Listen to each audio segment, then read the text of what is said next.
नमस्कार। प्रारब्ध पर आप सभी का स्वागत। मैं अवनीश। चैनल आपने सब्सक्राइब किया है, इसके लिए आपको दिल से धन्यवाद। वीडियोस को लाइक भारी संख्या में आप कर रहे हैं, थोड़ी सी संख्या और बढ़ाइए, वीडियो शेयर कीजिए और चैनल का बेल आइकन अगर दबाएंगे तो किसी भी आने वाले चर्चा की सबसे पहले सूचना सीधे आपको मिलेगी। आइए आज की चर्चा शुरू करते हैं। हमारे साथ हैं द अभिषेक तिवारी शो के अभिषेक तिवारी जी। अभिषेक जी, बहुत बहुत स्वागत, नमस्कार। नमस्कार सर, प्रणाम सर। नवरात्रि की सबके आपके सभी दर्शकों को बहुत-बहुत शुभकामनाएं। चूंकि इस दौरान मैं आ नहीं पाया था और आज नवमी पूजा भी है और कल विजयादशमी है, तो रावण को जरूर जलाएं, लेकिन आसपास के रावणों पर थोड़ा ज्यादा ध्यान देने की जरूरत है। बिल्कुल। जय जय माँ। जय अभिषेक जी, आप बिहार की राजधानी, बिहार की धरती पर बैठे हैं और बिहार की जमीन से आप इतना सुपरिचित हैं कि कोई अपरिचित भी आपसे कुछ देर बात करके या आपकी कोई बात सुन के थोड़ी देर, वो बिहार से सुपरिचित हो जाएगा, इसमें कोई शक नहीं है। बिहार में इलेक्शन का माहौल बन चुका है और अब तो कल एसआईआर के बाद जो है वो फाइनल इलेक्शन वाली लिस्ट जो है, मतदाता सूची भी आ गई।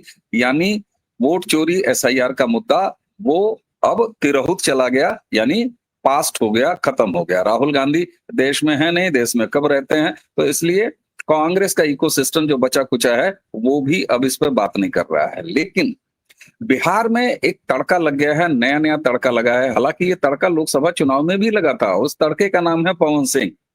पवन सिंह भोजपुरी स्टार, अभी अभी एक रियलिटी शो से भी आए हैं। सवाल ये होता है कि हम सेलिब्रिटीज को या इस तरह के लोगों को राजनीति में क्यों इतना महत्व देते हैं? क्या इनकी केवल स्टार वैल्यू है? लेकिन नहीं, अगर देखा जाए तो अमिताभ बच्चन से सिलसिला शुरू होता है। और अगर मैं साउथ की मेच्योर्ड पॉलिटिक्स की तरफ लेके चलूं तो 50 के दशक से वहां अब तक जब एक जोसेफ नाम का हीरो जो है वो इतने सारी लोगों की, मैं राजनीतिक हत्या उसे कहता हूं, वो करा देता है। बिहार का चुनाव अब बिल्कुल देगची पर चढ़ चुका है। क्या चल रहा है बिहार में? और एनडीए को जो फायदा नहीं मिल पाया था, क्या वाकई कुछ नुकसान हुआ था पवन सिंह के आने और उसके बाद चले जाने से लोकसभा चुनाव? और अब विधानसभा में ये पवन सिंह फैक्टर क्या काम करेगा? क्योंकि अब वो समय है जो थोड़े बहुत इधर उधर बिखरे हुए वोट जो डिवाइडर पर खड़े होते हैं, अब उनको अपनी तरफ समेटने का मौका है। ये मास्टर स्ट्रोक है या ये इससे भी कुछ ज्यादा है या कम है? और उसी के अलावा अब हम देखेंगे कि सीट शेयरिंग को लेके ये महागठबंधन में क्या चल रहा है साहब। यहाँ तो मतलब ओवैसी अलग सारी सीटों पर लड़ रहे हैं। राहुल ने सीडब्ल्यूसी की मीटिंग करा दिया, इतिहास में पहली बार बिहार में। ये चल क्या रहा है बिहार में? पवन सिंह से शुरू करके आगे की बात करेंगे। Abhishek ji please, over to you. Sir, इसमें कई पेज है। पहले हम लोकसभा 2025 को देखें। बिहार का चित्तौड़गढ़ कहा जाता है औरंगाबाद लोकसभा को, और जब वो बीजेपी हारी और फिर आरा भी हारी, तो पहली बार राजपूतों को धक्का लगा। बोला अरे ये दोनों सीट हम कैसे हार गए। लेकिन क्षत्रिय समाज तो मैं नहीं कहता, मैं राजपूत समाज कहता हूं, क्योंकि मेरा वर्ण व्यवस्था पे अलग व्यू पॉइंट है और क्षत्रिय में वो सभी वॉरियर्स आते हैं जो सनातन की रक्षा के लिए लड़ते हैं।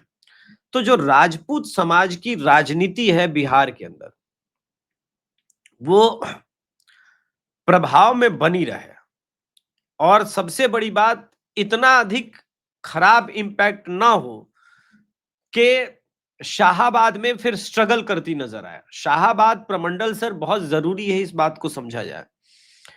अब इस कहानी की शुरुआत होती है चित्तौड़गढ़ से, सिर्फ हार की नहीं। कुशवाहा समाज में भी जो सबसे बड़े नेता है उपेंद्र कुशवाहा, उनको यह हमेशा से विश्वास था कि काराकाट कोई हरा नहीं सकता। लेकिन चूंकि पवन सिंह निर्दलीय खड़े हो गए और पवन सिंह को 2.5 लाख वोट मिले लोकसभा में, उतना ही मार्जिन, 2,37,000 के मार्जिन से वो बीजेपी सीट, एनडीए सीट वो हार गई। आरा में पवन सिंह के अगेंस्ट जाकर के आरके सिंह ने स्पीच दिया और उन्होंने एनडीए प्रत्याशी उपेंद्र कुशवाहा को समर्थन दिया, इसलिए आरा का राजपूत समाज विभाजित हुआ और आरा भी हार गया। लेकिन विधानसभा साहब, यहां तो मैं सीट गिनवा सकता हूं जिसमें शाहाबाद में इस बार, औरंगाबाद में, डिहरी में, बक्सर में, गोह विधानसभा में, नोखा विधानसभा में स्टेक फंसा हुआ है, और ये कुशवाहा और राजपूत दोनों समीकरण का फंसा हुआ है। तो इसलिए ये कुशवाहा और राजपूत का मिलन बहुत आवश्यक था, इस बात को पहले समझा जाए। 2020 के विधानसभा चुनाव में जो लौकुश समीकरण में से कुछ समीकरण यानी कुशवाहा समीकरण है, वो मोर देन ऑलमोस्ट 50% राजद की तरफ शिफ्ट हो गया था। इसको भी रोकना है, क्योंकि क्लैश होंगे तो कोई ना कोई कहीं ना कहीं शिफ्ट होगा। प्रशांत किशोर के फैक्टर ने जो सबसे बड़ा डेंट किया कि जिन राजपूत समाज के लोगों का भाजपा से मोह भंग हो रहा था, वो शिफ्ट हो रहे थे प्रशांत किशोर की तरफ। 2015 और 20 में BJP NDA one of the अपने सबसे मजबूत गढ़ में हार रही थी, वो है शाहाबाद। शाहाबाद में 2015 में कोई सीट नहीं मिली। 2020 के चुनाव में सिर्फ 2 सीट शाहाबाद प्रमंडल से आप जीते, और 2024 के लोकसभा चुनाव में तो कमाल ही हो गया। आरा हारे, बक्सर हारे, सासाराम हारे, काराकाट हारे, पाटलिपुत्रा तक इंपैक्ट पहुंचा, ये स्थिति थी। इसके बाद अमित शाह जी ने मगध और शाहाबाद प्रमंडल की जिम्मेदारी दी ऋतुराज सिन्हा जी को। उनको प्रभारी बनाया गया 63 सीट्स पे। अब कहानी में यहां से चेंज आना शुरू होता है।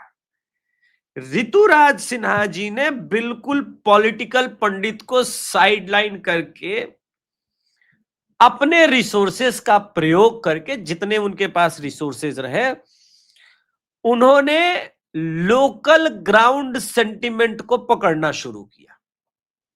इस फोटो में जब पवन सिंह वाला जब आप लोग फोटो देखेंगे तो उसमें आप देखेंगे दाएं साइड में ऋतुराज सिन्हा जी भी खड़े हैं।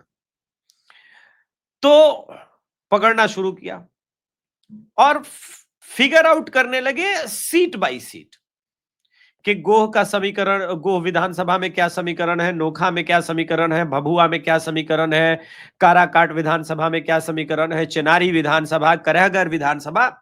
1 बाय 1 मैंने पॉडकास्ट भी किया था ऋतुराज सिन्हा जी से, तो मेरी लंबी चौड़ी इन सब मुद्दों पे बात हो रही थी और हम फिगर आउट कर पा रहे थे कि कहां कौन से कैंडिडेट के लिए उपयुक्त है और उन कैंडिडेट को कहां बाहर का सपोर्ट आना पड़ेगा। तो पवन सिंह एक फैक्टर बनते जा रहे थे। अच्छा, पवन सिंह ने एक बुद्धिमानी की, वो भावना में आकर के मनीष कश्यप की तरह जनसुराज में ज्वाइन नहीं किए। वो वेट करते रहे कि ठीक है, लोकसभा में अगर भाजपा ने गलती की है तो मैंने भी गलती की है, पैचअप अगर टॉप लीडरशिप करा दे तो वेल एंड गुड। अब मनोज तिवारी वाले फैक्टर को पे आते हैं। मनोज तिवारी ही वो फैक्टर है जो निरहुआ को भी राजनीति में खींच के लेके आया, रवि किशन जी को भी खींच के ले आया, और पवन सिंह को भी वो ही पहली बार 2024 में चुनाए थे। तो 2024 में उन्होंने बुलाया था। अब बात हो रही थी कि भाई कौन है जो इन सीटों पे एक भोजपुरी अस्मिता का भी इंपैक्ट रखे। यानी ये तो हो गया कुशवाहा समीकरण जी। इसके अलावा एक और फोटो होगा जिसमें ऋतुराज सिन्हा जी भी दिखेंगे। लेकिन अब क्या मैसेज क्या गया है कि भाई एक राजपूत समाज ने सीनियर राजनेता जो कि कुशवाहा समाज से है, उनका चरण छू के उनका आशीर्वाद लिया, राजनीतिक जो एक कर्टसी है वो निभाई है। तो ग्राउंड पर मैसेज आ रहा है। ठीक है, इस पार्ट को हम लोग समझ लेते हैं पहले। अब पावर स्टार के नाम से जाने जाने वाले पवन सिंह का प्रभाव सिर्फ काराकाट या फिर ऐसा नहीं है कि आरा विधानसभा तक होगा। ये पूरा ये अगियाओं से लेकर के, ठीक है, ये अगियाओं विधानसभा, तरारी विधानसभा, सहार विधानसभा, ये सब इंपैक्ट करेगा। टोटल ऐसी 21 सीटें हैं जहां पर एक भयंकर शिफ्ट नजर आएगा। और कुशवाहा और राजपूत समीकरण अगर एक होने लगे शाहाबाद में, तो I would say that will be one of the greatest victory of Rituraj Sinha, जिनको ये दायित्व अमित शाह जी के ने सौंपा और ये काम किया है। तो ब्रेन बिहाइंड द सीन जो है वो ऋतुराज सिन्हा जी है। अब इसमें जो बड़ी कड़ी आप पूछ रहे थे उस पर मैं आता हूं। बक्सर शहरी सीट को पकड़ लीजिए सर। सुधाकर सिंह क्यों बेचैन हुए पवन सिंह के आने से? सुधाकर सिंह जगता बाबू के बेटे हैं और राजपूतों के बड़े चेहरे हैं।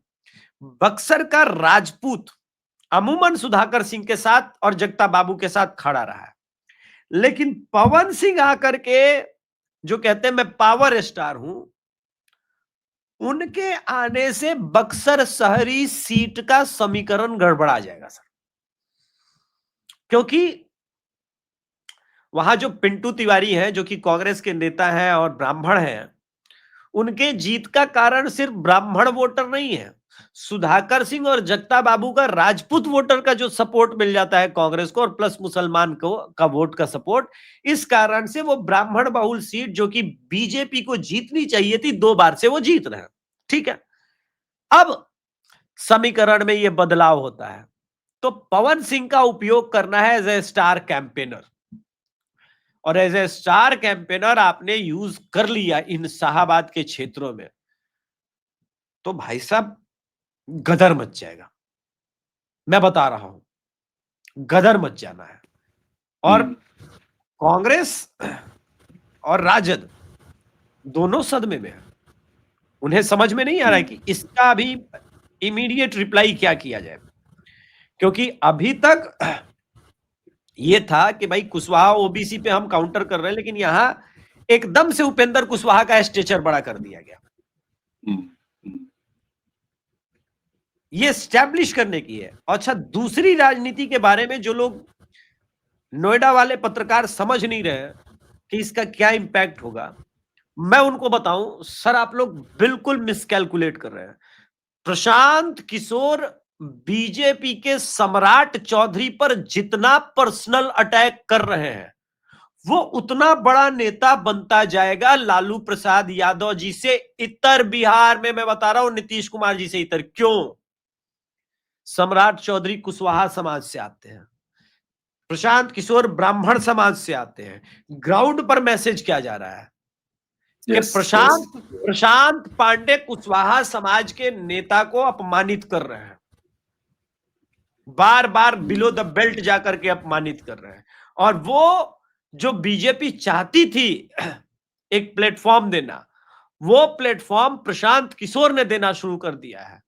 तो ये जो इशू है, इसको समझ नहीं पा रहे हैं लोग। इनको लग रहा है कि बीजेपी को डेंट हो रहा है। नहीं, ये जो 50% वोटर कुशवाहा समाज के, कुछ समाज के 2020 के विधानसभा चुनाव में राजद की तरफ चल गए थे, वो वापस एनडीए की तरफ खिंचते हुए नजर आ रहे हैं। तीसरा factor sir, Nitish Kumar anti incumbency वाला फैक्टर, एब्सोल्युटली मिथ। ये नोएडा के पत्रकार पता नहीं किस लाला लैंड में जीवित रहते हैं। मैं बिहार के ग्राउंड जीरो की बात कर रहा हूं सर। 2020 में नीतीश कुमार जी के प्रति एंटी इनकम्बेंसी ज्यादा थी, इस बार सिंपैथी का भाव है। ग्राउंड पर लोग कह रहे हैं नीतीश ने काम तो किया है, नीतीश नहीं तो कौन। अच्छा, ये इसका कोई काट नहीं है सर। नीतीश नहीं तो कौन वाला जो फैक्टर है ना, ये जदयू ने अच्छा रिवाइव किया है, बहुत अच्छा। और मैं आपके शो पे आज एक दावा करके जाता हूं सर, 2025 के विधानसभा चुनाव के रिजल्ट देख करके और जदयू का स्कोर लाइन देख करके पॉलिटिकल पंडित सदमे में चले जाएंगे, चौंकेंगे। JDU will certainly cross 55 seats और मोर, यानी पिछली बार से 10 ज्यादा। और ये समीकरण, ये सब कुछ जो बना है, उसके लिए मैं धन्यवाद किसको दूं सर? राहुल गांधी को। राहुल गांधी को दूंगा sir. One and only star campaigner of BJP Rahul Gandhi, जिसने पूरे चुनाव को मात्र 3 महीने में बदल के एनडीए के फेवर में कर दिया है। इसके लिए सिर्फ और सिर्फ राहुल गांधी को मैं बधाई संदेश दे सकता हूं और कोई इसके लिए जिम्मेदार नहीं है। Sir, SSC protest, BPSC protest, student protest, NDA सरकार घिरी हुई थी।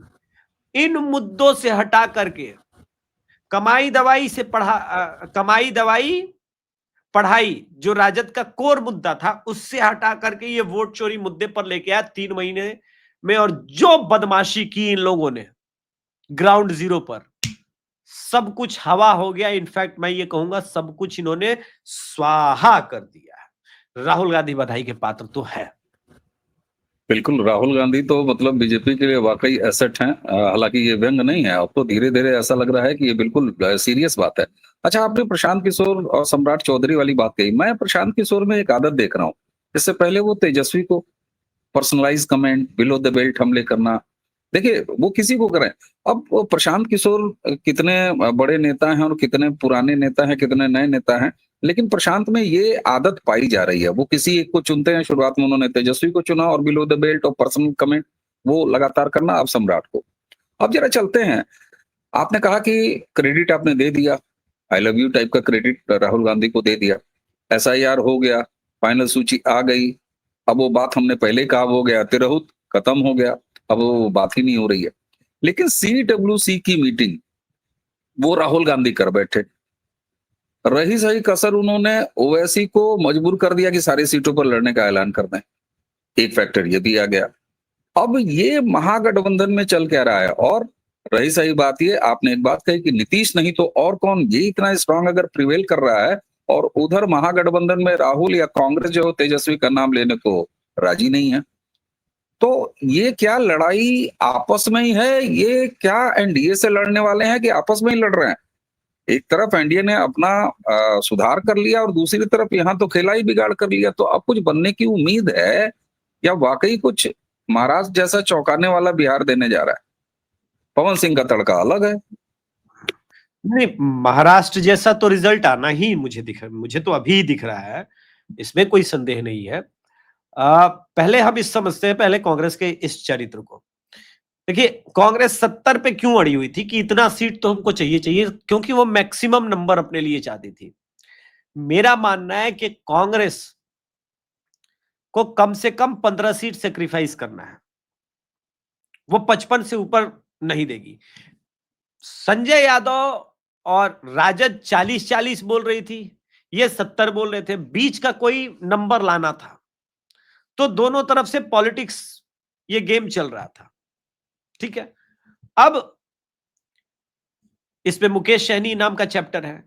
जो मेरे पास इंफॉर्मेशन है, राजद ने भी अपना नंबर 12-13 कम किया, बोला हम भी 13 सीट नीचे लड़ेंगे, हम आ जाते हैं 130 पर, आप आ जाइए 55 पर। मुकेश सहनी को 20-22 सीट हम दे देते हैं, 2-3 सीट पशुपति पारस के वाले लोक जनशक्ति पार्टी को हम दे देते हैं और बैलेंस बना लेते हैं। ये बैलेंस ऑलमोस्ट मान गए। प्रॉब्लम फंसी हुई है। कम्युनिस्टों को छोड़ दिया आपने, कम्युनिस्टों को छोड़ दिया, कम्युनिस्टों को छोड़ दिया। नहीं, कम्युनिस्ट उन्हीं सीटों पर लड़ेंगे, उतने ही सीटों पर लड़ेंगे जितनी पिछली बार थी। उनको वो भी नंबर बढ़ाने की बात कर रहे थे, उनको बोला कि नहीं, आप 30 से ऊपर नहीं जा सकते, आप लोग 3 पार्टियां मिलकर के आप लोग 30 तक जाए। तो कम्युनिस्टों का नाम मैंने इसलिए नहीं लिया क्योंकि उनका ना नंबर कम हो रहा है ना ज्यादा हो रहा है, इसलिए वो बराबर पे है। अब जो प्रॉब्लम है इसमें, कांग्रेस फिर अड़ी और कांग्रेस ने सीमांचल की सीटों की ज्यादा संख्या मांग करने लगे और विनिंग प्रोबेबिलिटी वाली सीटें जो है उस पे वो माथापच्ची ज्यादा शुरू हो गई। अब पहले इस समीकरण को थोड़ा हम समझते हैं सर, बहुत ध्यान से। उन सीटों पर जहां पर कांग्रेस नहीं लड़े और राजद लड़े, सीमांचल के, और ओवैसी लड़े, मुसलमान किसकी तरफ जाएंगे? आप मुसलमानों का, बिहार पॉलिटिक्स को छोड़ दीजिए, आप मुसलमानों के माइंडसेट के तहत मुझे बताइए सर। जहां एम कैंडिडेट है, किसी भी पार्टी का हो, किसी भी ग्रह का हो, मुस्लिम उम्मा का बेसिक सिद्धांत ये कहता है कि वो वहीं जाएगा। बिल्कुल, ये राजनीति बिहार हो, उत्तर प्रदेश हो, तेलंगाना हो, कहीं नहीं बदलती। इस बात को लोग समझ नहीं पाते। अब आते हैं कि ओवैसी 5 ही तो मांग रहा था महागठबंधन से कि हमको दे दो केवल 5 सीट, रखो अपनी धरती तमाम। लेकिन राजद को पता था कि इस खेल में एक बार ओवैसी के साथ बार्गेन हो गया तो फिर वो जटिल प्रक्रिया हो जाएगी और टेस्ट लग जाएगा, खून लग जाएगा वो फिर जबान पे, तो वो नहीं होने देना। कांग्रेस भी वही चाह रही थी कि नहीं कुछ भी हो जाए, ये वाला फैक्टर नहीं। एक फैक्टर है सर सीमांचल में पप्पू यादव, उनकी राजनीतिक विवशता की तरफ थोड़ा आपका ध्यान आकर्षित करना चाहता हूं। पूर्णिया में 6 विधानसभा है सर, लोकसभा वो निर्दलीय जीते। सबको पता है कि आरजेडी के तेजस्वी यादव यहां इस एक्सटेंट तक बयान देंगे कि भले आप एनडीए को वोट दे देना यादव, लेकिन पप्पू यादव को वोट नहीं देना। उनकी राजनीति में वो क्या चाहेंगे, उन 6 सीटों में से आरजेडी कम से कम विधायक बना पाए, क्योंकि उनका फिर इन्फ्लुएंस बढ़ेगा ना। 2029 में उनको भी चुनाव में जाना है ना, इस प्रभाव को समझते हैं सर।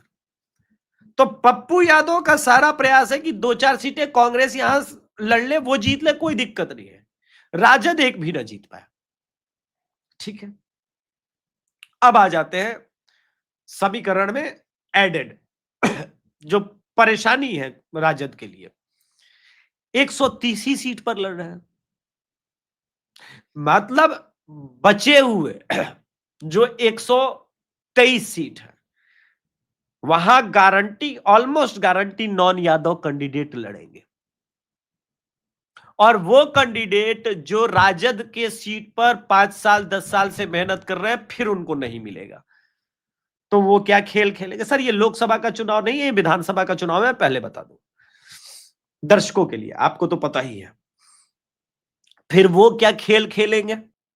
वो तो चाहेगा ना भाई कि भाई मुकेश सैनी की पार्टी हार जाए ताकि अगली बार राजद की तरफ आ जाए। वो तो चाहेगा ना कि कांग्रेस हार जाए, यहां पर माले हार जाए।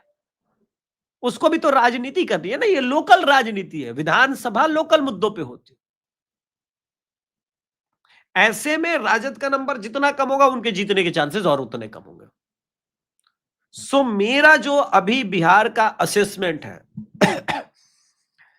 एक तरफ बीजेपी ने गोल पोस्ट से गोलकीपर बदल दिया और मजबूत गोलकीपर लेके आया, श्रीनिवासन जैसा, श्रीजेश जैसा, सॉरी, जो हॉकी के गोलकीपर हैं हमारे, जिनके 10-10 हाथ होते हैं। और दूसरी तरफ गोलकीपर ही नहीं है सर, पूरा गोल पोस्ट खाली है। गोलकीपर को बोला कि ये लो कार्ड मिल गया है, तुम 10 खिलाड़ियों में मिलकर के स्टिक लेकर के अब खेलो और डिफेंस करो। तो पूरा गोल पोस्ट खाली है सर। और बिहार की राजनीति इसी के इर्द गिर्द घूम रही है, क्योंकि कांग्रेसियों को लगता है कि राहुल गांधी बिहार की राजनीतिक दिशा तय करेंगे। और बहुत सारे कांग्रेसियों का मानना है कि कोई बात नहीं, ये अपना चुनाव नहीं है, राजद थोड़ा कम हो जाए, डाउन हो जाए, अगली बार लोकसभा में हम 10-12 सीट पर चुनाव लड़ेंगे, हमारा नंबर ज्यादा होगा, और तब जाकर के हम 99 की जगह 140 वाला सोचेंगे, क्योंकि समाजवादी पार्टी और राजद को थोड़ा नीचे लाना पड़ेगा। ये कांग्रेसी दबाव तो बिल्कुल आपने सही डिकोड किया है। ये स्ट्रांग फीलिंग है कि कांग्रेस कम से कम इस चुनाव में एनडीए से कम और आरजेडी को ज्यादा औकात में लाने का प्रयास कर रही है। और यही वजह है कि सीडब्ल्यूसी की मीटिंग, मतलब पहली बार क्या गंभीरता दिखाई है। और ये सब जान रहे हैं कि इनकी यात्रा से उखड़ा कुछ नहीं है, उसके बाद भी इतना गंभीरता, जैसे कहते हैं ना कि आपने जबरदस्ती का माहौल बनाना शुरू किया। तो जबरदस्ती का माहौल ये जनता पे बना नहीं रहे, क्योंकि जनता पे बना नहीं, एनडीए पे बना नहीं पा रहा है, क्योंकि एनडीए को इससे कुछ फर्क पड़ा नहीं। फर्क किसको पड़ रहा है? फर्क पड़ रहा है आरजेडी को, इनके सो कॉल्ड महागठबंधन को। तो ये साफ हो गया है। अच्छा, जरा सा इनके घर में चलते हैं, लालू जी के। जी, ये दोनों भाई और फिर ये जो हरियाणा वाले यादव जी हैं, और इनके तेजस्वी के पत्नी से इनका जो पुराना जो अपना है, मैं किसी और तरह के संबंध की बात नहीं कर रहा भाई, दोनों हरियाणा से आते हैं। तो ये जो एक केमिस्ट्री है, और उसके बाद जो बड़े भाई छोटे भाई कौन से हैं कागज पर, ये तो अलग बात है, पीली टोपी वाले जो इनके भाई हैं। फिर दोनों बहनों का भी देखा गया। ये लालू की फैमिली में चल क्या रहा है अंदर? क्या इससे भी कुछ एक डेंट या असमंजस, या क्या करें क्या नहीं करें, ये बिखरे हुए से हैं? अब तेज मैं सर प्रताप कोई फैक्टर है थोड़ा बहुत? मैं बता दे रहा हूँ सर, ये अपने आप में एक अलग कहानी है सर। हाँ। हरियाणा के एक यादव जी हैंडल कर रहे राजद को, और हरियाणा का एक बीजेपी का कद्दावर नेता, नाम नहीं लूंगा, अहिरवाल बेल्ट का, लोग समझ जाएंगे, अहिरवाल बेल्ट का, वो मिला तेज प्रताप यादव से, बोला महुआ जीतना है ना, हम लेंगे जिताने की गारंटी, तुम महुआ जीत लो। बदले में भाई जो तुम्हारी स्थिति हो गई है, पैसे का दिक्कत होगा नहीं, मेक श्योर करो 50 सीट ऐसे ऐसे हैं जहां तुम्हारे कैंडिडेट खड़े होने चाहिए, हम हर तरह से सपोर्ट करेंगे, विधायक हम महुआ से तुमको बनवाएंगे, इस बात की गारंटी है। वो पैचअप हुआ। तो हरियाणा दो तरह से इस बार बिहार चुनाव में उतरा है, एक भाजपा की तरफ से है, एक राजद की तरफ से, और दोनों भाई के लिए है। और ये अलग कलेश चल रहा है, इसको डिकोड किसी और एपिसोड में अलग ढंग से, क्योंकि ये आधे घंटे का अपने आप में एपिसोड है। मैं आपको फोन कॉल पे पूरी कहानी बताऊंगा कि वो हरियाणा का कद्दावर नेता कौन है, कितने पैसे का क्या डील हुआ है। लेकिन रोहिणी वाला भी कहानी चैप्टर क्लोज कर देता हूं आपके शो पे। रोहिणी यादव के हस्बैंड का अपमान राजद ऑफिस में किया गया है हरियाणा वालों के द्वारा, और यह बात रोहिणी यादव को बिल्कुल अच्छी नहीं लगी। ये राजद के ही मित्र बताते हैं, और वो सीधे उस वक्त यात्रा में थे तेजस्वी, और जिस प्रकार से रोहिणी यादव देख पा रही है कि राजद के अंदर तेजस्वी को ओवर शैडो करके संजय यादव ही सब कुछ हैंडल कर रहे हैं, वो भी बर्दाश्त नहीं हो रहा था। ये भी अहम का कारण है, ये भी द्वंद्व का कारण है। अच्छा, अभिषेक जी, आपने कहा कि तेजस्वी को अपनी सीट जिताने की डील हुई है, तो क्या तेजस्वी की तेजस्वी नहीं, अपनी तेज प्रताप जीत? हाँ सॉरी, हाँ तेज प्रताप। तो तेज प्रताप की इतनी लोकप्रियता भी नहीं है कि वो एक सीट निकाल सके? नहीं है, समझिए अच्छा। सर, महुआ सीट में अगर तेजस्वी तेज प्रताप यादव हाँ। की आपस में लड़ाई हो जाए, तो महुआ सीट पहले भी जदयू एक बार जीत चुकी है, जदयू जीत चुकी है, वहां यादव कैंडिडेट एक है, ऐसी बात नहीं है। तो बिखराव जो है वो बहुत है, और इस बार वहां पे पतंग छाप भी लड़ रहा है, मैं बता दूं, ओवैसी की भी पार्टी। नहीं नहीं, अब तो समझ में आ गया। अगर ये दोनों एक ही सीट पर अगर कहीं आके लड़ गए, और सीधे न लड़े, अगर मान लीजिए मजबूती से तेजस्वी ने भी मोर्चा संभाल लिया तेज प्रताप वाली सीट पे, तो स्थिति फंस सकती थी। प्रशांत किशोर को एक 2 मिनट में मैं चाहता हूं जरा से निपटाइएगा। प्रशांत किशोर राजनीति करने उतरे हैं कि सबको गलियाने उतरे हैं? और सबको गलिया के हासिल क्या हो रहा है? पहले तेजस्वी को निशाना बनाए, और उसके बाद अब सम्राट चौधरी। तो ये केवल पर्सनल हमला करने आए हैं, या पर्सनली कुछ अचीव करने भी आए हैं? नहीं, यही बात उन्होंने अशोक चौधरी के लिए भी की है अभी पर्सनली। ये केजरीवाल टाइप की राजनीति है। नितिन गडकरी से भी माफी मांग लेना है, बाद में अरुण जेटली से भी मांग लेना है, कपिल सिब्बल से भी मांग लेना है, 370 पन्नों की फाइल भी कर लेनी है। इस राजनीति को बिहार इंडोर्स नहीं करता। बिहार बहुत अलग स्टेट है। पता नहीं, प्रशांत किशोर सलाहकार जरूर है, उनका काम 1-2% का स्विंग इधर उधर करना जरूर है, 3-4% भी मान सकता हूं समीकरण और टिकट भिड़ा के, लेकिन कैडर के बिना बिहार में चुनाव नहीं जीते जाते। बिल्कुल बिल्कुल। बिहार की राजनीति लड़नी है तो आपको चाहिए कैडर। आपके पास बिल्कुल सही नहीं, बिल्कुल नहीं है। और टेंट शामियाना बड़ा मजबूत है, इसके अलावा प्रशांत किशोर के पास कुछ नहीं है। अभिषेक जी, आपने जिस तरीके से बड़े विस्तार से और टेक्निकली सीट बाय सीट, नाम बाय नाम, जिस तरीके से सारा कुछ खोल के रख दिया, पवन सिंह के प्रभाव से लेके अब वो तड़का नहीं है, इसका मतलब साफ हो जाता है। मुझे लगता है कि बिहार की वर्तमान राजनीतिक स्थिति क्या है, चुनावी संदर्भ से दर्शकों को काफी कुछ इससे हासिल हुआ होगा। तो दर्शकों, आप हमें जरूर बताइएगा ये चर्चा अभिषेक जी के साथ कैसी रही। अभिषेक जी, आपको बहुत बहुत धन्यवाद। और दर्शकों, इसी के साथ आज की ये चर्चा यही समाप्त करेंगे। मुझे और अभिषेक जी दोनों को आज्ञा दीजिए। नमस्कार। जय जय श्री राम। नमस्कार, प्रणाम, जय जय श्री राम।